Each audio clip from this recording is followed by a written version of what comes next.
Hello class.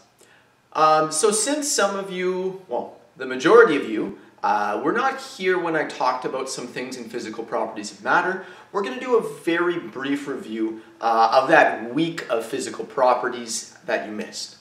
Now, we're going to start by doing a little bit of a thought experiment. So let's say we had two buckets of water. These buckets are absolutely identical in every single way. Okay? Exactly identical in every single way. I know my drawing doesn't look that way. The only difference is this bucket here has water that is, we're going to say, 1 degree Celsius. And this bucket here has water, we'll say that is 99 degrees Celsius. My question to you is, if I took two identical coins and I dropped them in the buckets, which coin is going to get to the bottom first? Pause the video right now, think about it, come up with an answer. So which one do you think it is? The answer is it'll actually hit the bottom in the bucket that is 99 degrees Celsius versus 1 degree Celsius first. Why? Why does it hit the bottom of this bucket first? Well, to answer that question, let's briefly talk about, well, what happens when you heat something up? Right? Let's start with a solid. So we have a big block of ice, and we're heating up this block of ice. What are some characteristics of a solid? Well, they have a set volume and a set shape, right? And when you heat it up, what kind of motion's happening? Well, these particles are vibrating, and as you heat it up, they vibrate more and more and more until eventually they can break free of the interactions that hold them together, and now they can become liquids, right? What's a property of liquids? Well, liquids do not have a set shape. They do have a set volume, however, right? They will fill up a container and they have a set volume, but they do not have a set shape. They are able to flow past one another, the molecules, that is. Now, as we heat up that liquid, those molecules, again, are going to move faster and faster and faster and faster. They're going to spread out, spread out, spread out, until eventually they're moving so fast that they can break free of the interactions that hold them together in a liquid, and they can become a gas. Now, gases obviously have no set volume, no set shape. They'll completely fill up whatever they are in, and they have very, very little interaction between those molecules and particles. If you're paying attention, I gave away the answer, though, to why is it the coin will hit the bottom of this bucket first. Well, as we heat up a liquid, the particles move faster and faster, and they will spread out a little bit as a result. You see this actually in a solid as well, right? If you took an old chain link fence, often they don't close well in the summer, they don't close well in the winter. Well, and that's because in the winter, the metal will shrink, and sometimes that makes it so your gate doesn't line up properly, it doesn't close. And then in the summer, when the particles are vibrating more, it actually grows, and sometimes that also makes it so your gate doesn't really close properly. We observe the same thing in liquids. The cold liquid is actually more dense than our hot liquid, and density of our liquid will determine the buoyant force on our object, right? The buoyant force is equal to the amount of water you displace, the weight of water you displace. And if your coin, they're identical, right? If the coins are identical, they displace the same amount of water. Therefore, the more dense water will give it a greater buoyant force. It'll sink to the bottom slower. It's the same reason why you're more buoyant in salt water versus fresh water. Salt water has a greater density compared to fresh water. So, a couple key takeaways. When we heat something up, we are increasing the motion of the particles. Thus, we can say that temperature and the speed at which those particles are traveling are directly correlated. And when I say that, there's actually an equation for it. When we talk about the speed of particles, we're talking about their kinetic energy, right? And the average kinetic energy of all of your particles is going to be equal to your temperature. So as we cool something down, your particles are going to be slower, slower, slower. And if we hit the coldest temperature possible, 0 degrees Kelvin, we hypothesize that there will be no motion at all. Now again, the formula for kinetic energy is 1/2 mv squared, where m is equal to the mass, and of course v is equal to your velocity. Now, this property here, mass times velocity, we'll be exploring more as we talk about periodic table trends. Why is it that when you move down on the periodic table, you have solids, right? If you look at, for example, the halogens, well, fluorine, chlorine, those are gases.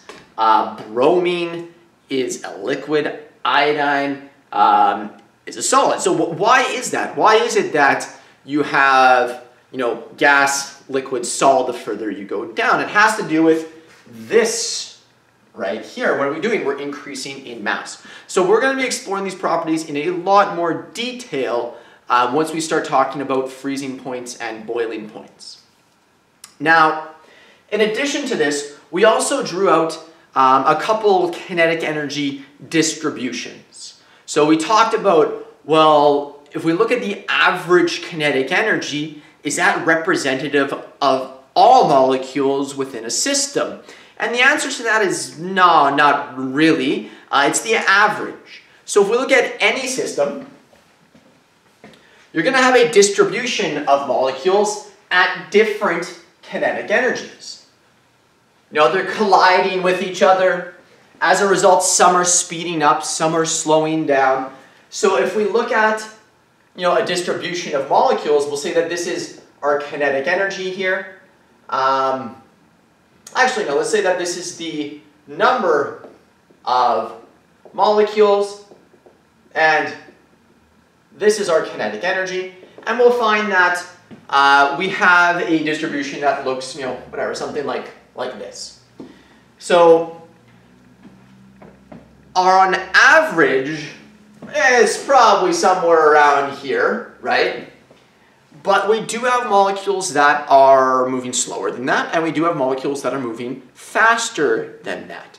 And understanding that, kinetic energy average doesn't mean they're all moving that same speed is important to understanding phenomena like evaporation, which we'll talk about later on. So what do you think happens when we heat this up? What happens when we heat it up? What's going to happen to our average kinetic energy? Well, it's going to increase, right? And as a result, our graph here will shift to the right. So if I were to look at the average kinetic energy of something that we've heated up, it may look something more like, let's draw this a little bit nicer, a little smoother. It may look something more like that, right? Where we have a greater distribution of molecules with more kinetic energy. What would happen if I, say, cooled this down? What would happen? Well, it would shift to the left instead, right? If we cooled this down, you would expect a greater proportion of molecules to be here, right? On the colder side of things. So, our average kinetic energy is proportional to our temperature. Thus, you can say the speed of your molecules is equal to your temperature. So really, when you look at a thermometer, that's like a speedometer when it comes to molecules. Let's explore now the nature of solids, as this will be really important when we talk about the melting points and boiling points of different types of solids. Now, what types of solids are there? Well, we can categorize them briefly into two different categories. One is crystalline in nature, and the other one's glassy or amorphic. Now, crystals are very ordered in their structure, whereas glassy solids, amorphous solids, are very disordered, right? There is no distinct order in the way the molecules or atoms are joined together.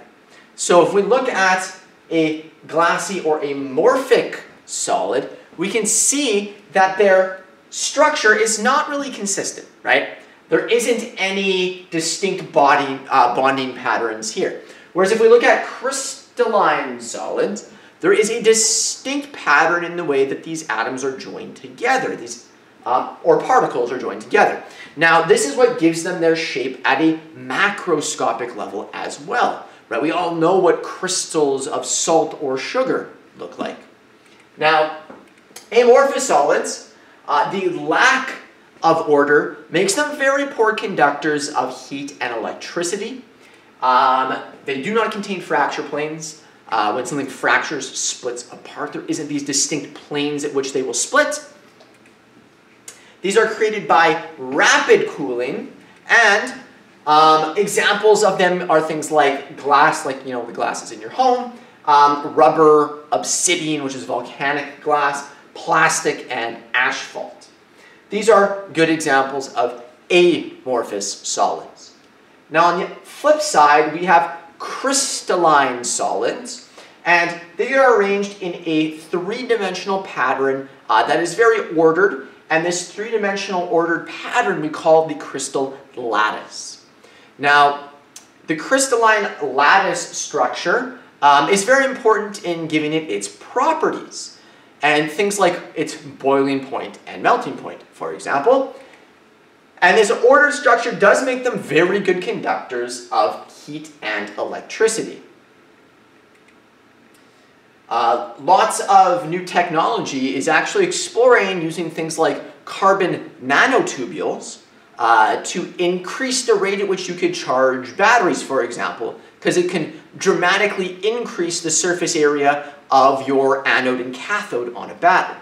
Now, what is one of the downsides? Well, crystalline solids do have lots of fracture planes. Diamonds are extremely hard, but they would make very poor armor. You hit it in just the right way, it's going to fracture in two, right? So they do contain a lot of fracture planes.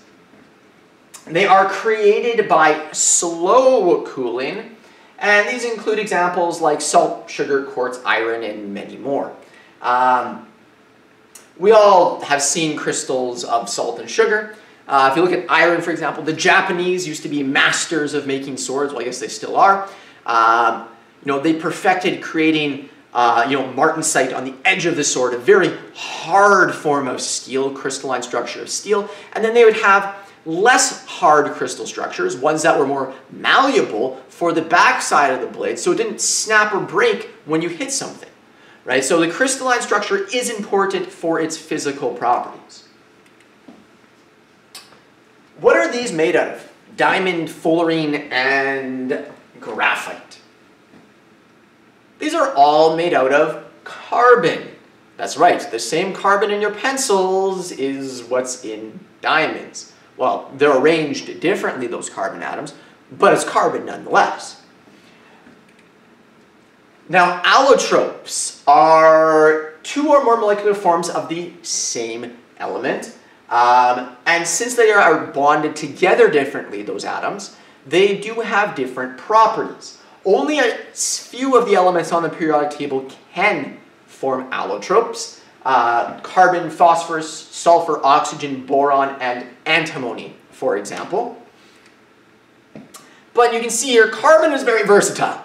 It has a ton of different allotropes, some of which will prove to have very interesting uses in your lifetime, like carbon nanotubules are a very fascinating branch of science right now.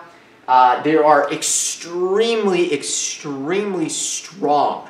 They have the highest strength-to-weight ratio of pretty much anything we've discovered thus far. So, we could use them for things like building a space elevator, for example. Alright, so now we're done kind of talking about all of the review, the stuff we did before the break. We're now going to move into new uncharted waters. So if any of this stuff, in particular the stuff before properties of solids, was new to you, make sure you go back in the booklets that I've posted on my website and you review those topics. I will put up on the website all of the PowerPoint materials that go with that part of the booklet. So make sure you study up if you missed it.